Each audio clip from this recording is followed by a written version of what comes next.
Good morning दोस्तों, स्वागत है आपका मिलेनियल सोच की चैनल पे। आज मैं आपको एक ऐसी कहानी बताऊंगी जिसको सुनने के बाद आप खुद ही देख लीजिएगा कि यह आपके लिए कितनी इम्पोर्टेंट हो सकती है।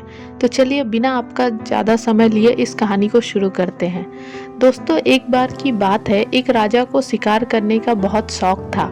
एक दिन राजा अपने सैनिकों के साथ शिकार करने निकला, लेकिन राजा के साथ अपना हाथी भी गया, क्योंकि जब शिकार वजनी हो तो उसे हाथी पर लादकर लाया जा सकता था। राजा का यह मनपसंद हाथी था, उसका नाम बाला था। तो सुबह से लेकर शाम तक काफ़ी वक्त गुजर गया, लेकिन राजा साहब को कोई शिकार नहीं मिला। सैनिक थक कर हार गए। अगले दिन सुबह वापस शिकार करने लगे, लेकिन तभी एक घटना घटी। हाथी जो था वह तालाब में नहाने के लिए चला गया और नहाते वक्त वह दलदल के अंदर फंस गया। सैनिकों ने उसे निकालने की बहुत कोशिश की, लेकिन वह दलदल से नहीं निकल पा रहा था। तभी सैनिक राजा के पास आए और उनसे कहा कि हमने बहुत प्रयास किया, लेकिन हम हाथी को नहीं निकाल पाए।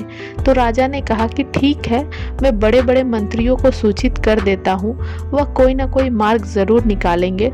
तो राजा ने अपने राज्य के और आसपास के बड़े बड़े मंत्रियों को सूचित किया कि मुझे आपकी सहायता की ज़रूरत है। तो उन मंत्रियों ने कहा कि ठीक है, हम आपको पूरी तरह से आश्वस्त करते हैं कि यह हाथी थोड़ी देर में तालाब के बाहर आ जाएगा। तो मंत्रियों ने राजा से कहा कि आप ढोल नगाड़ों का बंदोबस्त कीजिए और तालाब के चारों ओर ढोल नगाड़े बजाइए। तो जैसा मंत्री ने कहा वैसे ही तालाब के चारों तरफ ढोल नगाड़े बजाए गए, और थोड़ी देर बाद ढोल नगाड़ों की आवाज़ सुनकर हाथी तालाब से बाहर खुद ही आ गया। ऐसा क्यों हुआ?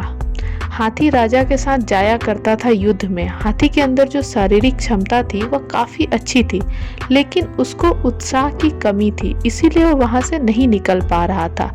जब उसके लिए ढोल नगाड़ों की व्यवस्था की गई, तब उसको पता लगा कि मुझे यहाँ से निकलना होगा, और वो ऑटोमेटिकली उत्साह के साथ वहाँ पे निकल के आ गया। इस कहानी से हमें ये सीख मिलती है दोस्तों कि शारीरिक रूप से हम सभी मजबूत होते हैं, बस मानसिक रूप से भी हम मजबूत हो जाएं तो हम वो कर सकते हैं जो आज तक हम कर नहीं पाए हैं।